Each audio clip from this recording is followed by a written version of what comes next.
All right, welcome to The Explainer. Today we're diving into a really traumatic moment on the world stage, a mass walkout at the United Nations.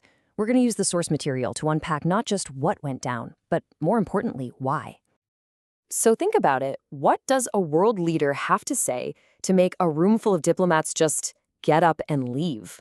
We're talking about a major protest right in the middle of a speech. Let's dive in.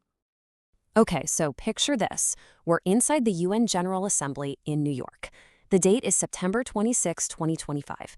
Israeli Prime Minister Benjamin Netanyahu steps up to the podium. But the real story here, the thing that everyone's going to remember, isn't just what he's about to say, it's what happens in the audience. Yeah, and we're not talking about a couple of people quietly slipping out the back. Nope. This was a mass walkout. Dozens of delegations all getting up at once. It was so chaotic, that the person presiding over the session actually had to bang the gavel and call for order multiple times just to control the room. And this slide really lays it all out, doesn't it? You can see the split right here. On one side, you have the dozens of delegations that walked out, mostly from developing countries. A really powerful, unified statement.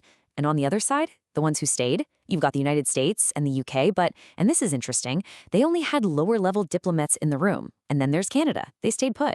And that decision, well, that's a whole story in itself. All right, so what on earth did Netanyahu say that caused such an uproar? Let's get into the speech itself. And spoiler alert, it was defiant, to say the least. He came out swinging.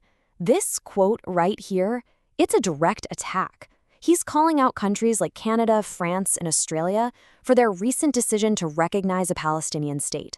And listen to how he frames it. He calls their decision disgraceful and says it will encourage terrorism.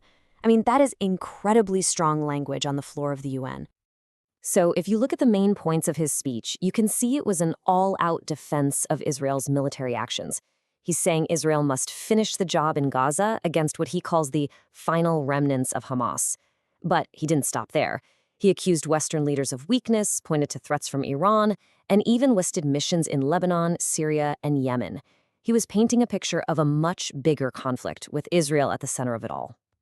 And this quote, this one really captures the whole mood. Western leaders may have buckled. Israel won't. It's so blunt. He's essentially drawing a line in the sand, separating Israel from its traditional allies. It's an incredibly defiant, uncompromising stance, and you can just imagine how that went over in an already tense room. Okay, so let's zoom out for a second, because a moment like this doesn't just happen out of nowhere, right? This speech and the walkout it triggered landed at a time of absolute peak tension. The backdrop to all of this is that Israel was facing a huge wave of global condemnation. We're talking about serious, growing isolation on the world stage. And it was all directly tied to its military actions and policies in the region. And look at this number, over 150.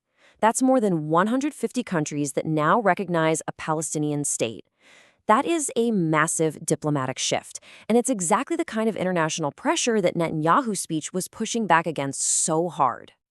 And this pressure wasn't just, some vague feeling.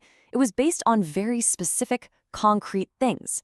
We're talking about the ongoing bombardment of the Gaza Strip, reports of starvation among Palestinian civilians, controversial cross-border strikes, and this settlement project that critics say would physically split the West Bank in two. So that brings us back to Canada.